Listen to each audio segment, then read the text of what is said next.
Alors, ce matin, j'aimerais qu'on se penche sur les mystères du royaume des cieux. Donc, dans l'évangile de Matthieu, nous lisons que Jésus, un jour, s'est tenu sur le bord du lac de Galilée, et la foule était sur le bord. Lui, il était dans une barque. Il a commencé à enseigner la foule du rivage, et il a donné des paraboles. Il a donné une série, un enseignement. Il a enchaîné 7 paraboles.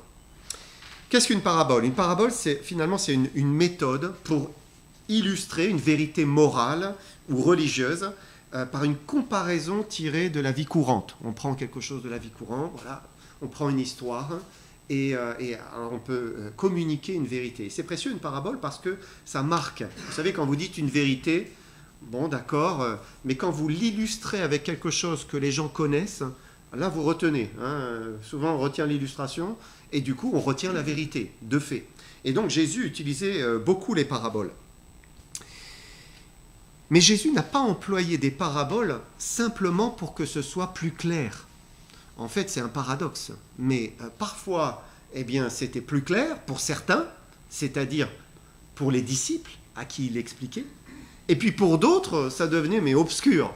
Ils se demandaient, mais qu'est-ce qu'il est en train de raconter ? Et c'était le but. Dieu voulait que ce soit ainsi. Que ceux qui croient en lui, ça c'est clair. Et puis ceux qui ne croient pas, ça s'obscurcit. Et ils ne voient pas. Parce qu'ils ne veulent pas croire en lui. Et donc il y a 7 paraboles dans l'évangile de Matthieu, avec une expression qui revient tout au long du chapitre. C'est l'expression « le royaume des cieux est semblable ». Le royaume des cieux est semblable. Je vous donne un exemple. Matthieu 13, 31 dit « Il leur proposa une autre parabole, et il dit « Le royaume des cieux est semblable à un grain de sénévé qu'un homme a pris et semé dans son champ. » Et contrairement à ce que l'on pourrait penser, le royaume des cieux, ce n'est pas le lieu du royaume dans le ciel. Vous entendez royaume des cieux, on se dit c'est le lieu dans le ciel. Non, pas du tout.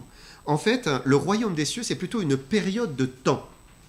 Et c'est la période de temps, Jean-Daniel, c'est la période de temps qui se situe entre l'ascension de Jésus et le retour de Jésus. Vous voyez, c'est toute cette période-là, ça c'est le royaume des cieux. Les apôtres, quand ils ont reçu ces paroles de Jésus, ils ne pouvaient pas le comprendre, bien sûr.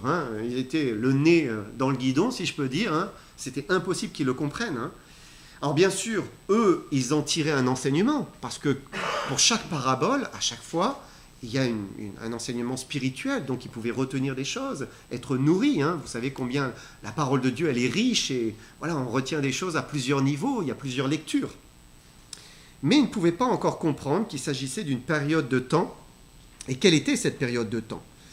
Et entre l'ascension de Christ et son retour, et qu'est-ce que c'est finalement ? C'est l'Église. Donc c'est la période de l'Église, le royaume des cieux. C'est le temps de la grâce.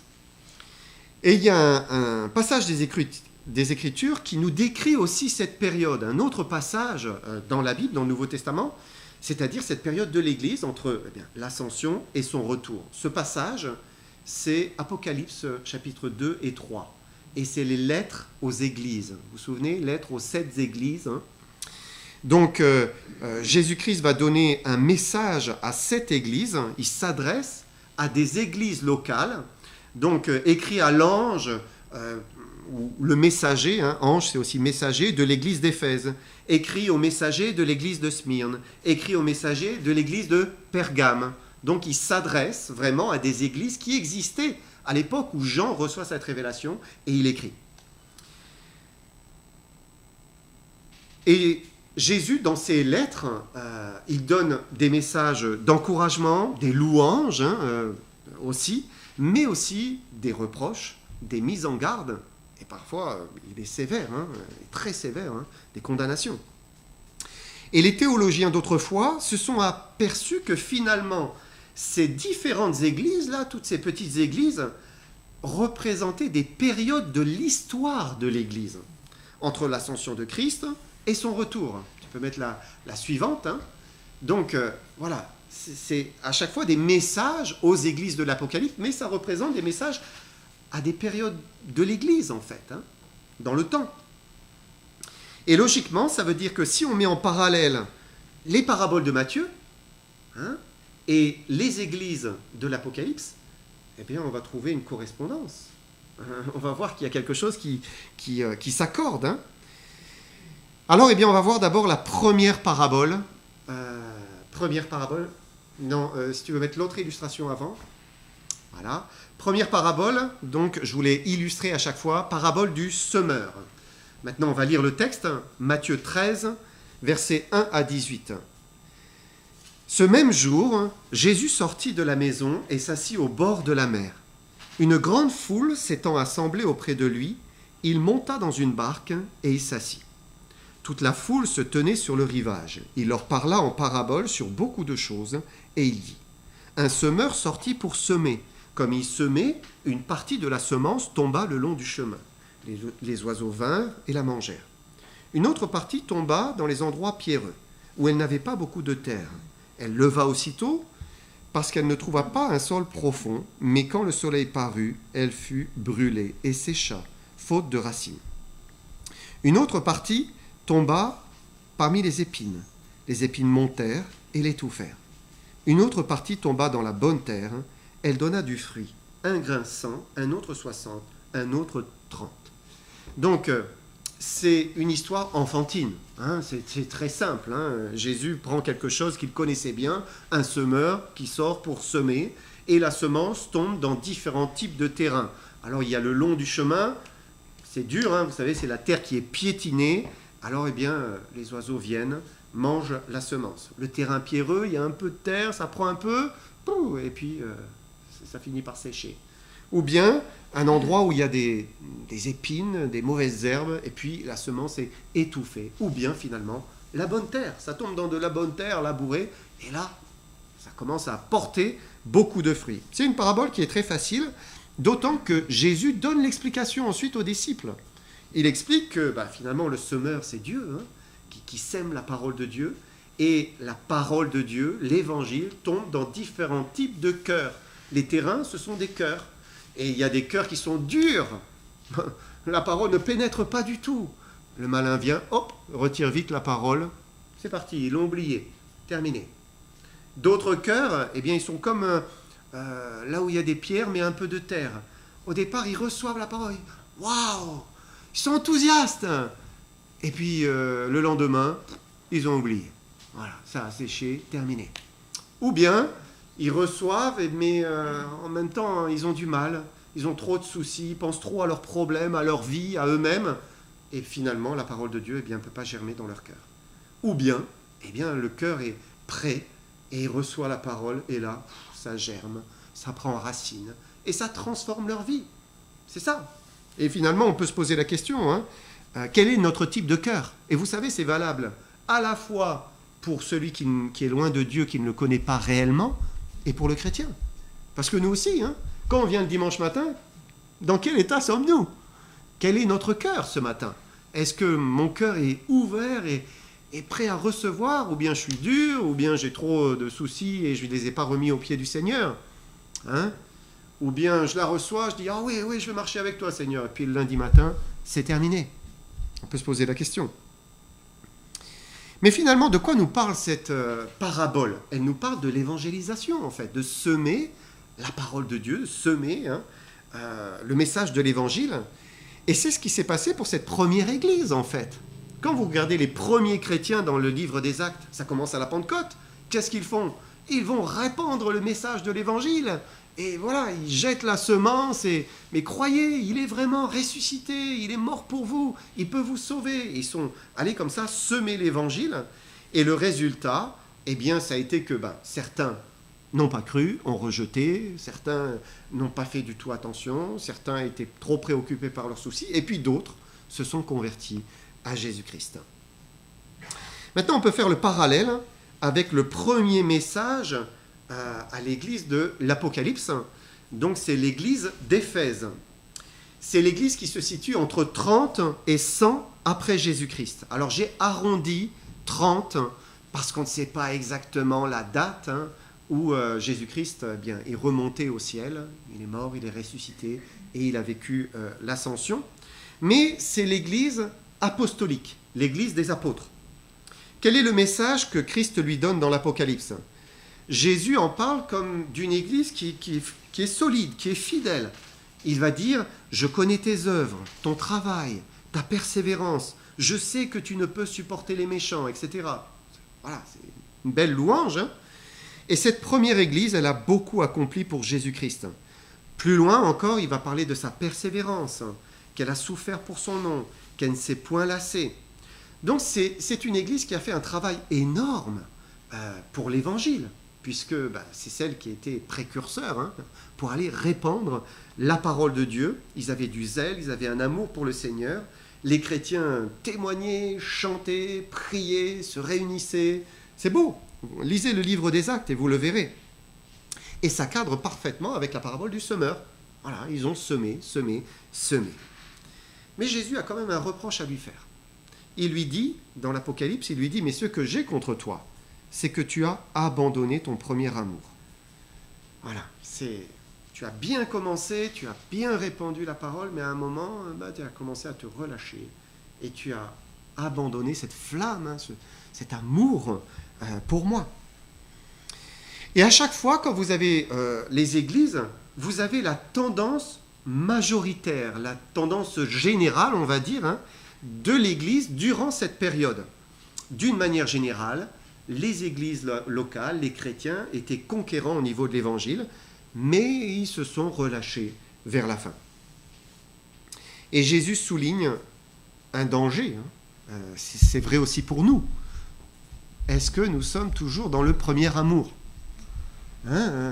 Voilà, avec la flamme et le désir de partager ce que le Seigneur a fait dans notre vie. Est-ce qu'on est toujours bouillant pour le Seigneur ? Le Seigneur nous donne une exhortation, il nous dit, mais n'abandonnez pas votre premier amour. Et si vous l'avez perdu, retrouvez-le, désirez-le. Dites, Seigneur, mais réveille-moi, je dors, réveille-moi. Deuxième illustration, l'ivraie et le bon grain. Donc ça, c'est la deuxième parabole, et on va lire le texte. Matthieu 13, versets 24 à 30. Il leur proposa une autre parabole, et il dit, « Le royaume des cieux est semblable à un homme qui a semé une bonne semence dans son champ. Mais, pendant que les gens dormaient, son ennemi vint, sema de l'ivraie parmi le blé et s'en alla. Lorsque l'herbe eut poussé et donné du fruit, l'ivraie parut aussi. Les serviteurs du maître de la maison vinrent lui dire, « Seigneur, n'as-tu pas semé une bonne semence dans ton champ? D'où vient donc qu'il y a de l'ivraie ?» Il leur répondit, « C'est un ennemi qui a fait cela. » Et les serviteurs lui dirent, « Veux-tu que nous allions l'arracher ?» Non, dit-il, de peur qu'en arrachant l'ivraie, vous ne déraciniez en même temps le blé. Laissez croître ensemble l'un et l'autre jusqu'à la moisson. Et à l'époque de la moisson, je dirai au moissonneur, arrachez d'abord l'ivraie, liez-la en gerbe pour la brûler, mais amassez le blé dans mon grenier. Donc c'est encore un semeur. C'est encore un semeur, il a bien travaillé, il a semé une bonne semence dans son champ, mais il y a un ennemi qui vient et qui sabote son travail. Et voilà qu'il y a de l'ivraie qui commence à pousser au milieu du blé. Qu'est-ce que l'ivraie ? En fait, c'est une plante sauvage qui ressemble vraiment au blé. Voilà, bon. Quand vous regardez en détail, vous voyez la différence. Mais si vous regardez de loin, vous savez, ça ressemble au blé. Mais ce n'est pas du blé. On ne peut rien en faire. On ne va pas faire un pain avec de l'ivraie. Ça ne fonctionne pas. Jésus était en train de dire qu'il y aurait un faux christianisme, des faux chrétiens, durant la période du royaume des cieux, durant ce temps-là, c'est-à-dire durant notre temps actuel où Jésus n'est pas présent sur terre, il est au ciel. Et ce serait une grave erreur que de se dire que l'important, vous savez, c'est croire en Jésus. Tu crois en Jésus, je crois en Jésus, on croit en Jésus, tout va bien. Aimons-nous. Peu importe la dénomination, peu importe les convictions, la foi de l'un ou de l'autre, tu dis que tu es chrétien, moi aussi je suis chrétien, on est chrétiens ensemble. Non, Jésus dit non. Il y a du blé et il y a de l'ivraie. Donc il y a des vrais chrétiens et puis il y a des faux chrétiens. C'est Jésus qui le dit, il ne faut pas être dupe, il faut le reconnaître. Ça veut dire qu'il y a une copie de la vraie foi. Copie du vrai christianisme. Et la preuve, c'est qu'il dit qu'à la fin, qu'est-ce qu'il va faire ? Il va dire au moissonneur, arrachez d'abord l'ivraie, liez-la et jetez-la au feu. Et puis le blé est amassé dans le grenier. Faisons maintenant le parallèle avec la deuxième église de l'Apocalypse. Donc c'est l'église de Smyrne, entre 100 et 300 après Jésus-Christ. On l'appelle l'église de la persécution. Historiquement, c'est l'église de la persécution. Hein. D'ailleurs, Jésus dit dans l'Apocalypse, « Je connais ton affliction et ta pauvreté et les calomnies, etc., qu'elle subissait. » Donc c'est une église qui a souffert. C'est une réalité historique. Hein. Plusieurs empereurs romains ont été terribles vis-à-vis du christianisme. Ils les ont mis sur des bûchers, ils en ont fait des torches. Hein. Et Jésus dit à cette église, ne crains pas ce que tu vas souffrir. Jésus était avec eux, même s'ils vivaient des choses qui étaient terribles. Mais un autre aspect de cette deuxième église, de cette période de temps du christianisme, c'est l'infiltration de fausses doctrines et de faux enseignements. C'est vraiment cette période-là, donc de 100 à 300. À la fin du 1er siècle, Jean a écrit la Révélation, donc, et avec l'Apocalypse, le livre de la Révélation, il a clôturé la Bible. Dernier livre, il termine, il clôture. Il dit, si quelqu'un ajoute quelque chose, Dieu le frappera. Si quelqu'un enlève quelque chose, Dieu le frappera ou le privera de tout ce qu'il voulait donner. Donc, Dieu clôture la Révélation. C'est fini. La révélation, elle est complète. Il n'y a pas de nouveaux prophètes, il n'y a pas de nouvelles révélations, il n'y a pas de nouveaux livres, il n'y a pas d'ajout possible à la Bible. C'est terminé. Mais le diable a essayé d'ajouter. Il s'est dit, mais c'est pas possible. Il a vu que l'Église, elle prospérait, elle se multipliait. Il l'a persécutée, ça n'a pas fonctionné. Plus il a persécuté, plus elle se multipliait. Alors il a essayé d'introduire des fausses doctrines, des faux enseignements. Et c'est là qu'ont commencé à émerger des écrits, des nouveaux écrits. Donc l'évangile de Judas, vous avez peut-être entendu parler, quelques années, on a dit « Oh, l'évangile de Judas, nouvelle révélation » entre le 3e et 4e siècle. L'évangile de Thomas, la plus vieille trace, 200 ans après Jésus-Christ. Donc évangile de Thomas, on y trouve vraiment du gnosticisme, donc l'idée que le corps est mauvais, il faut le châtier. Tiens, c'est intéressant ça. Trouve des racines ailleurs. Ou bien le proto-évangile de Jacques, qui relate soi-disant l'enfance de Jésus. Quand vous lisez ce proto-évangile de Jacques, vous dites, mais c'est incroyable, quoi. Jésus est un enfant, mais méchant, dur, et il envoie la condamnation terrible. Rien à voir avec le Jésus des évangiles. Ou encore l'évangile de Marie-Madeleine, qui date du IIIe siècle. Alors elle, dans cet évangile, elle est à la tête des apôtres. L'évangile de Philippe, l'évangile secret de Marc. Il y a le vrai évangile, et puis il y a l'évangile secret de Marc.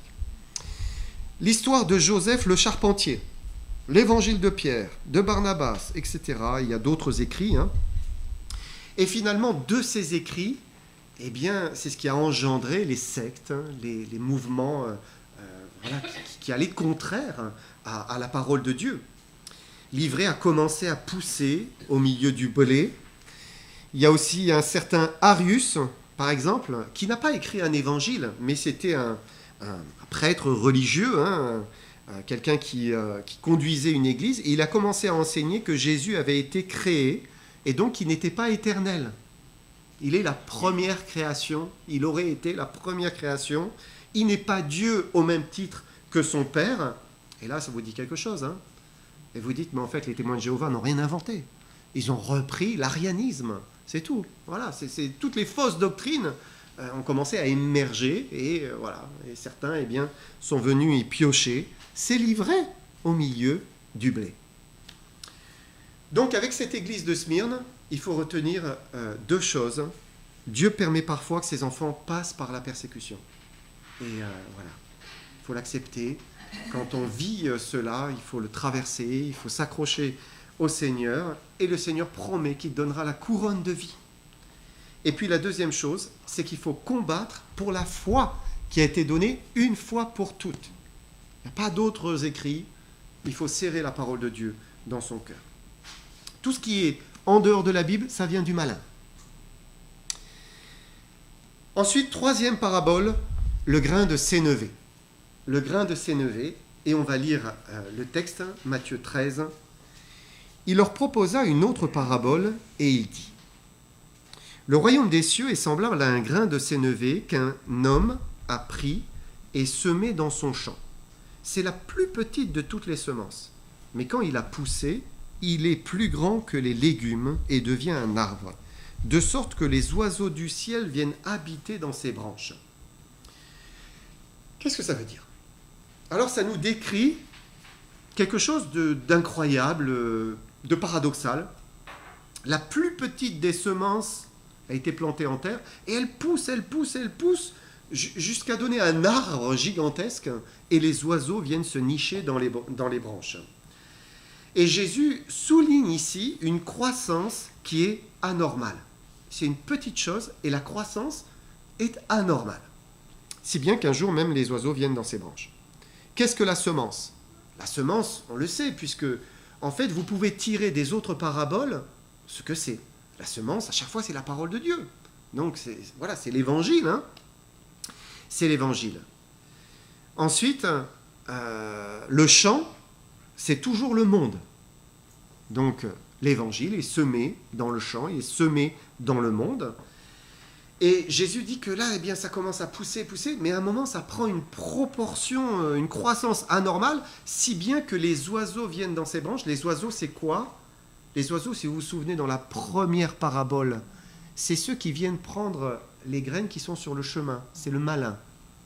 Les oiseaux, c'est le malin. Donc, ça a pris une proportion immense et le malin est venu se nicher dans les branches. Le diable, les démons. C'est ça.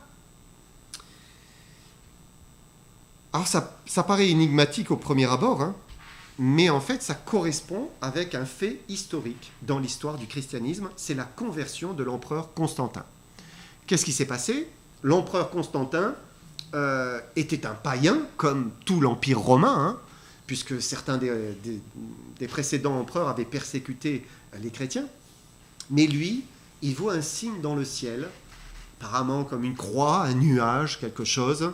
Et il se dit, mais c'est le christianisme, la vraie religion. Il se convertit, je mets des guillemets, hein, il se convertit au christianisme. Et là, comme il est empereur, il déclare l'Empire romain chrétien. Voilà, vous êtes tous chrétiens maintenant, c'est obligatoire. Hein, voilà, c'est l'empereur qui l'a décidé. Ça veut dire que, eh bien, il faut tout transformer. Grosse réforme, on change, Zeus et les dieux, etc. Et on les remplace par des saints, par Marie, voilà, tout ce qu'on trouve finalement dans le christianisme. Et finalement, il y a une perversion là du christianisme avec le paganisme. On commence à mélanger les deux. Ça y est. Et imaginez, vous déclarez soudain l'empire chrétien, l'arbre, poum, hein, c'était la plus petite des semences, la petite plante, et d'un seul coup, ça devient immense. Et les oiseaux viennent se nicher dans les branches. Le démon est là. Et ça va se cacher derrière l'idolâtrie, les rituels, les traditions des hommes, tout ce qu'on va venir ajouter qui n'est pas dans la parole de Dieu. C'est malheureux, hein ? Et vous prenez maintenant l'église de Pergame. L'église de Pergame, donc dans l'Apocalypse. Donc ça se situe entre 300 et 500. Constantin s'est converti en 312. Quand Jésus s'adresse à Pergame, il commence en lui rappelant qu'il est l'épée aiguë à double tranchant. L'épée aiguë, c'est la parole de Dieu, hein, parce qu'ils ont négligé la parole de Dieu. À cette église, Jésus dit : « Je sais où tu demeures, je sais que là est le trône de Satan. » Ça fait peur. On se dit, mais en fait, c'est grave, hein. Ensuite, Jésus leur reproche d'avoir des gens attachés à la doctrine de Balaam. Donc Balaam, c'est quelqu'un dans l'Ancien Testament qui avait essayé de corrompre le peuple de Dieu, qui avait invité le peuple de Dieu à aller se mettre avec des femmes païennes, hein, à aller vers de la débauche. Et finalement, il y a une image de la débauche spirituelle. Donc, c'est ça. Et même, c'est vrai, il faut quand même le souligner, il reconnaît une certaine fidélité à cette Église. Et il faut noter que dans cette période aussi, il va y avoir des conciles. Et les conciles vont aider à contenir et préserver de la fausse doctrine. Hein. Par exemple, ils vont établir le canon des Écritures. Ils vont protéger finalement. Donc ça, c'est bien. Mais on ne peut pas faire abstraction de toute la débauche spirituelle, de toute l'idolâtrie, de tout ce que le Seigneur Jésus rejetait. Donc il va lui dire, repens-toi donc. Voilà le message qui lui est adressé. Quatrième parabole, le levain. On va lire ensemble le texte. Matthieu 13, verset 33. Il leur dit cette autre parabole. Le royaume des cieux est semblable à du levain qu'une femme a pris et mis dans 3 mesures de farine, jusqu'à ce que toute la pâte soit levée. Alors pour comprendre cette parabole, il faut comprendre, mais qu'est-ce que le levain dans la Bible? Et dans la Bible, le levain, c'est toujours le synonyme du péché, du mal, de la corruption, de l'erreur, à chaque fois. Par exemple, lorsque les Juifs font la Pâque juive, ils doivent nettoyer la maison de fond en comble. Il faut retirer le levain. Il ne faut pas qu'il y ait une miette de pain, absolument rien, parce que c'est le symbole du péché. Nous prenons la scène avec une image du pain sans levain. Pourquoi? Parce que il le faisait comme cela à l'époque. Le levain est l'image du péché. Si nous avons l'image du corps de Christ, ce n'est pas vraiment le corps de Christ, mais l'image. L'image, autant qu'elle soit parfaite, sans levain, puisque Jésus est sans péché, était sans péché. Et il est toujours, bien sûr, sans péché. La farine blanche, c'est l'image de la vérité. Une femme vient donc introduire de l'erreur, du péché, le mal, dans la farine de la pureté, de la vérité. Et ça commence à lever. Et là, on a une corruption de la vérité. Dans l'histoire de l'Église, on est maintenant au Moyen-Âge. Les Anglais l'appellent « the Dark Age », l'âge sombre, l'âge ténébreux. Et c'était ce que c'était. Et c'est l'Église de Thyatire, donc à peu près de 500 à 1500 après Jésus-Christ. Quand vous prenez ce que Jésus dit à cette Église, il va souligner quelques traits positifs, mais il va dire « Ce que j'ai contre toi, c'est que tu laisses la femme... » Tiens, une femme, c'est intéressant. La femme Jézabel, Jézabel était une femme horrible dans l'Ancien Testament, qui se dit prophétesse, enseigner, séduire ses serviteurs pour qu'ils se livrent à la débauche et qu'ils mangent des viandes sacrifiées aux idoles. Donc voilà, vous pouvez vite faire la correspondance. Ici, c'est une femme qui enseigne, qui séduit et qui pousse encore à la débauche spirituelle et voilà, avec des idoles. Dans son message, il va aussi dire qu'ils ont connu les profondeurs de Satan. Et l'Église du Moyen-Âge, c'est l'Église de la superstition. Quand vous replongez dans cette époque, c'est l'Église de l'adoration des reliques. On commence à trouver des bouts de la croix, des crânes de Saint Jean, de ceci, de cela. C'est aussi une période où il y a 200 papes qui se succèdent, corrompus, débauchés, violents, avares, pactisant avec les rois. C'est aussi la période de l'Inquisition, où on va trancher la gorge à ceux que l'on considère comme hérétiques. Et vers la fin du Moyen-Âge, c'est les Vaudois, les Cathares, qu'on a conspués, salis. Probablement, il y avait des Cathares qui, effectivement, étaient complètement égarés. Mais il y avait des Cathares qui étaient probablement des vrais chrétiens. Et voilà, on les a mis sur des bûchers. Et ainsi, quand vous regardez cette femme, et vous lisez le livre de l'Apocalypse, et vous continuez, vous arrivez au chapitre 17, vous dites, mince, cette femme, elle ressemble quand même drôlement à la prostituée, dans le livre de l'Apocalypse. C'est celle qui est vêtue de pourpre, d'écarlate, parée d'or, de pierres précieuses. Tiens.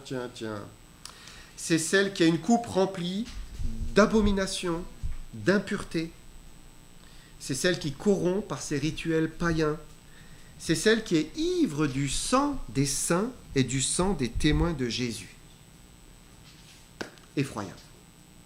Jésus lui dit, « Je rendrai à chacun selon ses œuvres. » 5e parabole, le trésor caché. On va lire ensemble Matthieu 13, verset 44. Le royaume des cieux est encore semblable à un trésor caché dans un champ. L'homme qui l'a trouvé le cache, et dans sa joie, il va vendre tout ce qu'il a et il achète ce champ. Alors peut-être vous avez déjà trouvé ou entendu, ou peut-être vous avez une idée sur l'interprétation de cette parabole. Qu'est-ce qu'il veut dire? Ce qui vient en premier,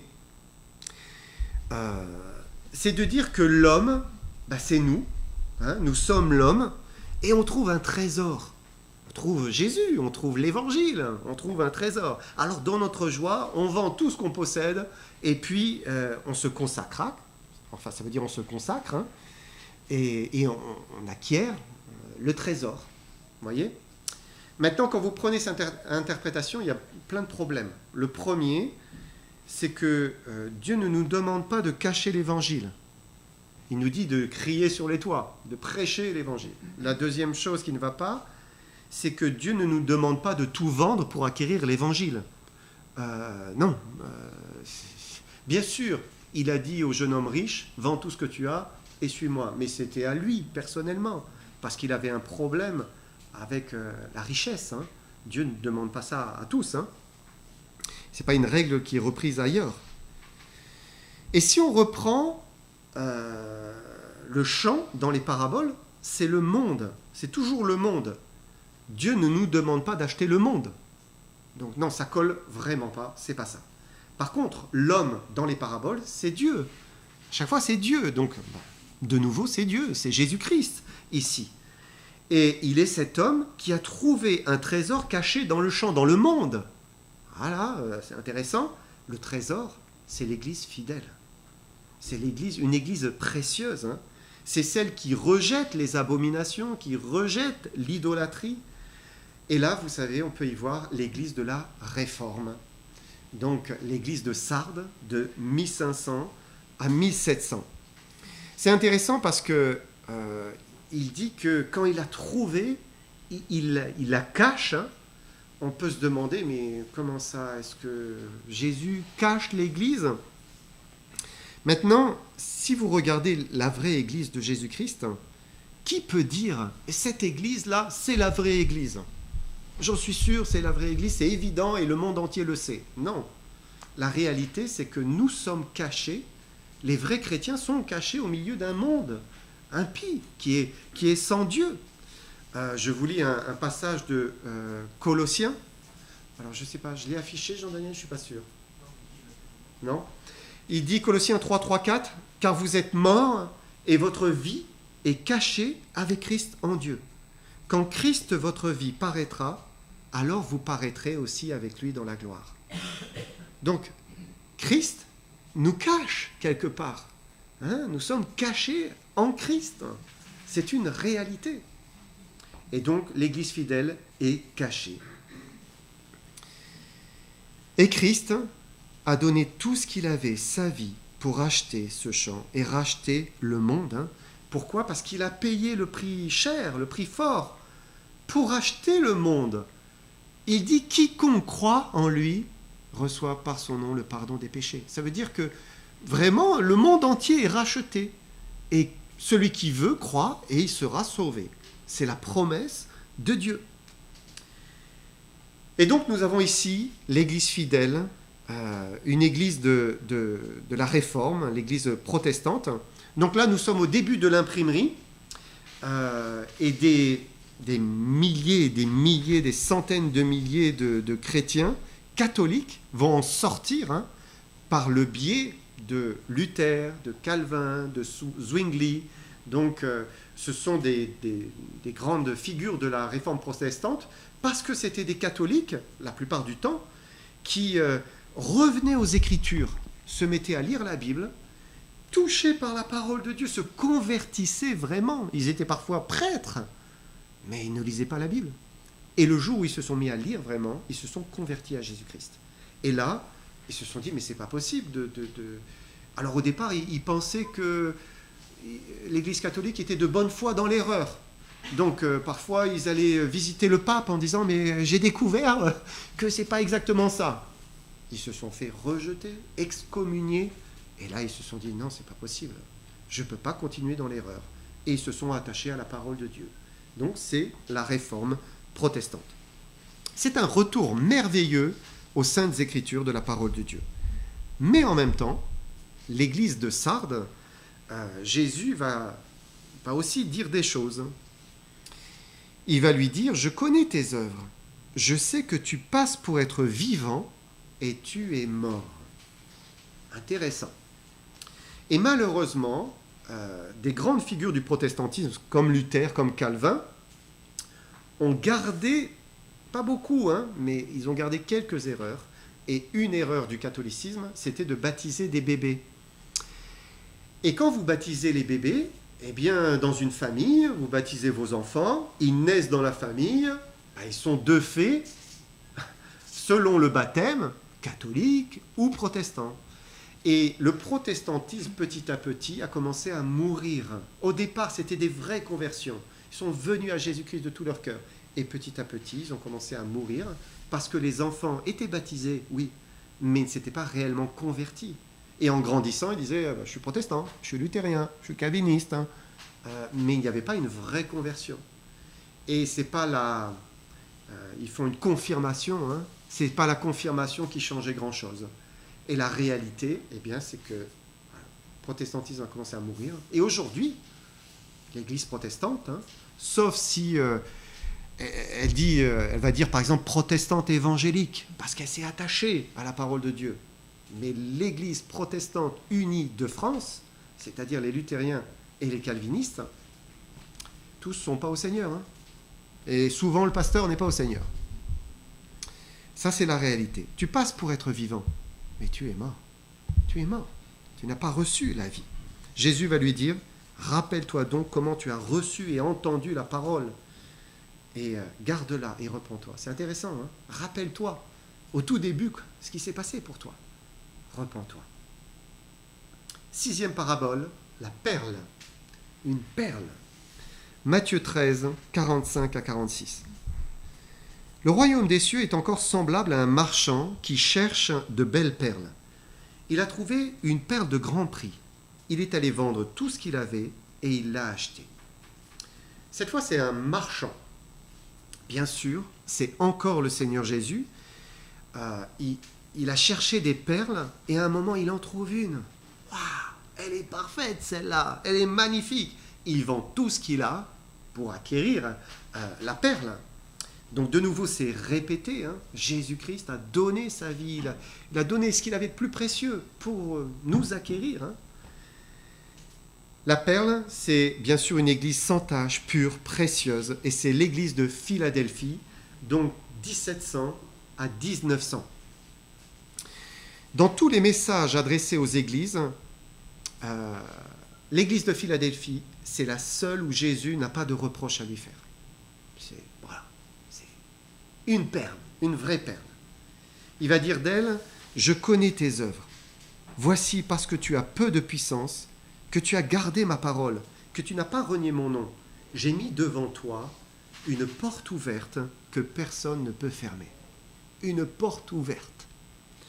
Et nous sommes ici dans la période de la mission évangélique, en fait. C'est à ce moment-là qu'on a commencé à répandre l'évangile un peu partout dans le monde, en utilisant les moyens plus modernes, donc les bateaux, et puis après, bien sûr, les avions. Et de la Chine, en passant par l'Inde, l'Amérique du Sud, l'Afrique, partout, l'évangile s'est répandu. Et des missions ont engendré des millions et des millions d'églises. Et Dieu s'est glorifié au travers de cette église qui était sans force. C'est l'église aussi des réveils. C'est là où ils vont connaître des réveils extraordinaires, où ça va être des milliers de personnes qui vont se convertir, comme dans le livre des Actes. La porte sera ouverte pendant 2 siècles. L'église de Philadelphie, elle représente l'église que nous devrions tous désirer construire, en fait, chérir, auquel nous devrions vouloir participer, nous engager. C'est une église qui ne vit pas de sa force, mais qui vit de la force du Fils de Dieu, qui va chercher auprès du Fils à chaque fois sa vie. C'est l'église où la vie de Jésus-Christ descend en elle. c'est une église où il dit qu'il l'a aimée. Voilà, c'est ce que nous devrions désirer. 7e parabole, et nous arrivons à la dernière parabole, le filet. Matthieu 13, 47. Le royaume des cieux est encore semblable à un filet jeté dans la mer et ramassant des poissons de toute espèce. Quand il est rempli, les pêcheurs le tirent et après s'être assis sur le rivage, ils mettent dans des vases ce qui est bon et ils jettent ce qui est mauvais. Il en sera de même à la fin du monde. Les anges viendront séparer les méchants d'avec les justes et ils les jetteront dans la fournaise ardente où il y aura des pleurs et des grincements de dents. Donc là, le Seigneur nous parle de la fin du monde. Et c'est normal, nous sommes ici à la fin. Et c'est la fin du temps de l'Église. Jésus ne laisse pas un mystère puisqu'il donne l'explication de la parabole. Et comme les pécheurs tirent ce qu'ils ont dans leur filet, ainsi les anges vont ramasser finalement l'humanité et ils vont faire le tri entre les méchants et les justes.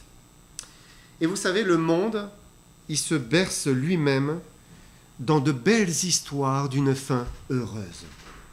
C'est souvent comme ça. Voilà, ça se termine happy end. Happy end. Et je pense que le diable trompe les hommes avec l'idée de happy end. Il les trompe. Vendredi soir, donc, certains ont partagé tout à l'heure, on a pu assister à cette cérémonie d'ouverture des Jeux Olympiques. On a vu des belles choses dans le spectacle, il y en avait quand même, et en même temps on a vu le pire du pire. Vraiment, le pire du pire. Du ténébreux, du lugubre, débauché, de la provocation. Et le monde aime bien qu'il y ait une fin heureuse. Il faut qu'il y ait une fin heureuse. Alors ça s'est terminé avec cette parole d'Edith Piaf, interprétée par Céline Dion. Dieu réunit ceux qui s'aiment. En fait, il faudrait, si on s'aime, tout ira bien. On sera ensemble à la fin. C'est ça le message. C'est rassurant. Tout ira bien. Quel que soit son sexe, quel que soit son genre, son orientation, ses péchés. Si on s'aime, tout ira bien. Mais ce n'est pas ainsi que Jésus décrit la fin. C'est pas comme ça. Il décrit plutôt la séparation des méchants et des justes. Et le jugement final des méchants. Il ne faut pas s'y tromper. Il y a un jugement. Et pour ce qui est de cette 7e église, c'est l'église de Laodicée. Donc, j'ai mis 1900 à 2030. Bon, je ne vous dis pas la fin du monde est en 2030. Je ne vous donne pas la date, là. Je vous dis simplement qu'on s'approche. Parce que, si vous regardez bien, on arrive à 2 millénaires. Donc, on est en train de vraiment s'approcher, et puis on en voit des signes. Ça devient une évidence. Mais que dit Jésus à cette dernière église? Comment décrit-il l'église de la fin? Il dit d'elle, « Je connais tes œuvres, je sais que tu n'es ni froid ni bouillant. Puisses-tu être froid ou bouillant? Ainsi, parce que tu es tiède, que tu n'es ni froid ni bouillant, je te vomirai de ma bouche. Parce que tu dis, je suis riche, je me suis enrichi, je n'ai besoin de rien. Et parce que tu ne sais pas que tu es malheureux, misérable, pauvre, aveugle et nu. » Voilà, c'est la description d'une église séduite par l'opulence, par la richesse, par le confort, par l'abondance. Une église qui pense être riche à cause de tout ce qu'elle possède, mais en fait, elle est très pauvre. Elle est pauvre spirituellement et il lui manque l'essentiel, Jésus-Christ. Jésus-Christ est absent. Et ça doit nous faire réfléchir. Est-ce que nos vies peuvent être comme l'église de Laodicée? Il faut se poser la question. Parce que nous sommes riches. Nous n'avons besoin de rien. C'est vrai, On mange aujourd'hui, on mangera demain. On a un toit. Tout le monde arrive à avoir un toit sur la tête. Peut-être même qu'on a un peu d'argent de côté. Donc tout va bien, tout va bien. Et tout cela nous conduit vers une autosuffisance. On n'a pas besoin de Jésus-Christ. On n'a pas besoin de se reposer sur lui. On n'a pas besoin de l'invoquer, on n'a pas besoin de dépendre de lui. Il n'est plus notre tout. On ne vit plus de sa vie. On vit de ce qu'on possède. D'ailleurs, vous savez, tant qu'on a un bas de laine, on est assez bien. Et dès qu'on n'a plus rien, oh là, on commence à être un peu mal. On ne se sent pas très bien. Parce que c'est rassurant, en fait, de posséder, d'avoir quelque chose. Et quand on n'a rien, je dépends sur toi, Seigneur. Tu es mon tout suffisant. C'est ça. Et Dieu, eh bien, souhaite qu'on dépende de lui, même si on possède. Qu'on ne fasse pas comme si on n'a pas besoin de lui. Non, Seigneur. Peut-être j'ai ce qu'il faut, mais Seigneur, je dépends de toi, toujours, tout le temps. Je veux vivre de ta vie. Dieu veut que nous vivions en lui, par lui, pour lui. C'est central. Sinon, eh bien, on va ressembler à l'église de Laodicée. On sera comme un chrétien de Laodicée, dans cette église du 21e siècle, qui est riche. Vous savez, celui qui ne le voit pas, il ne sait pas, Jésus dit qu'il est malheureux, misérable, pauvre, aveugle, nu. Et à cette église, Jésus dit, je te conseille d'acheter de moi de l'or éprouvé par le feu, afin que tu deviennes riche, des vêtements blancs, afin que tu sois vêtu, et que la honte de ta nudité ne paraisse pas, et un collier pour oindre tes yeux, afin que tu vois. Moi, je reprends et je châtie tous ceux que j'aime, et donc du zèle et repens-toi. Et là, on comprend que cette église de Laodicée, elle n'a pas le salut, en fait. C'est une église qui est sans Dieu. Elle n'a pas de vêtements blancs. Elle est sans Jésus-Christ pour sa justification. Alors, eh bien, il lui conseille de se repentir pour devenir vraiment enfant de Dieu et vraiment se convertir. En sachant que la description de chacune de ces églises exprime encore une fois la tendance générale, majoritaire. Ça veut dire que, par exemple, pendant le temps de l'église de Pergame, ça ne veut pas dire qu'il n'y avait pas des églises fidèles. Oui, il y avait peut-être des églises de Philadelphie, entre guillemets, pendant ce temps de Pergame. Et puis dans le temps de l'église de Philadelphie, il y avait des infidèles, encore. Des églises qui ressemblaient davantage à Pergame. Vous voyez, c'est une tendance qui est générale. Ça veut dire que dans la période de Laodicée, il peut aussi y avoir des églises qui sont fidèles, si elles s'attachent au Seigneur. Pour conclure, on voit que la parole de Dieu, elle est merveilleuse. C'est vrai, quand vous regardez la Bible, elle est merveilleuse, parce que Dieu, dans sa préscience, a écrit d'avance. Il a écrit le futur, avant qu'il n'existe. Il a déjà dit, eh bien, ça va se passer comme ça, comme ça, comme ça. Pourquoi ? Parce que l'Écriture est inspirée, elle est inspirée pour nous enseigner, pour nous convaincre, pour nous instruire, pour nous corriger. Maintenant, s'il a dit toutes ces choses, et si ensuite il les a permises, réalisées, alors il est certain que la suite, ça va se réaliser aussi. Et donc, oui, Jésus revient bientôt, c'est clair. Et oui, il va rendre à chacun selon ses œuvres. C'est aussi très très clair. Et c'est pour cela qu'il est important de ne pas laisser Christ à sa porte, derrière. Et c'est intéressant parce que juste à la fin de ces églises, du message qui est adressé aux églises, il va leur donner cette parole. Voici, je me tiens à la porte et je frappe. Si quelqu'un entend ma voix et ouvre la porte, j'entrerai chez lui, je souperai avec lui et lui avec moi. Et c'est un message à la fois pour les églises. Il ne faut pas que Jésus soit à la porte. Il faut être bien sûr qu'il est à l'intérieur, qu'il a toute la place. Et c'est un message pour nous personnellement. Il ne faut pas que Jésus soit à l'extérieur. Ouvrez la porte de votre cœur. Laissez Jésus entrer en vous. Dites-lui, Seigneur, je me donne à toi. Vas-y, tu as tout. Prends mon âme, prends mon corps.